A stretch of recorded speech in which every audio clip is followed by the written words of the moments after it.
સુરત મહાનગરપાલિકાએ ડીપી રસ્તા ખુલ્લા કરવા ગુરુવારથી ઝુંબેશ શરૂ કરી છે। શુક્રવારે પણ યથાવત રહી હતી। મહત્વની બાબત એ છે કે આ રસ્તામાં વર્ષોથી કબજા જ લેવામાં ન આવ્યા હતા, જેના પર ગેરકાયદે બાંધકામો રાજકારણીઓના દબાણને પગલે પાલિકા પાછી પડતી હતી, જેથી ટ્રાફિક જામ, કનેક્ટિવિટી, પ્રાથમિક સુવિધાઓ પર બ્રેક લાગી હતી।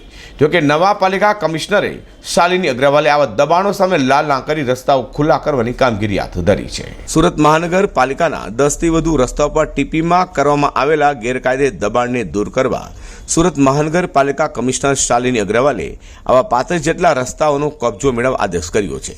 શહેરના તમામ ઝોન મળી કુલ 35 ટીપી રસ્તાનો કબજો વર્ષોથી લેવાયો નથી।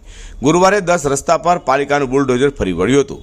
આગામી 3 દિવસમાં વધુ 25 રસ્તાઓ પરના ગેરકાયદે બાંધકામો તથા લાઇન દોરીનો અમલ કરાશે। ગુરુવારે અંદાજે 61,000 ચોરસ મીટર જમીનને ખુલ્લી કરી પાલિકાએ કબજો મેળવ્યો છે, તો રોડ ખુલ્લા તથા પાકા રસ્તા બનાવાશે, જેથી મુખ્ય રસ્તા સાથે કનેક્ટિવિટી મળશે। સાથોસાથ પાણી, drainage, street light, divider, green area જેવી અન્ય સુવિધાઓ પણ મળશે, તેમ પાલિકા કમિશનર શાલિની અગ્રવાલે જણાવ્યું હતું। સુરત મહાનગરપાલિકા દ્વારા Katargam zone, Varachha zone, Sarthana zone B, Limbayat zone B, Udhna zone A, Udhna zone B, Athwa zone, Rander zone વિસ્તારમાં ટીપીમાં થયેલા દબાણોને દૂર કરવામાં આવ્યા હતા। અઝર કુર્સી સાથે પ્રકાશવાળા।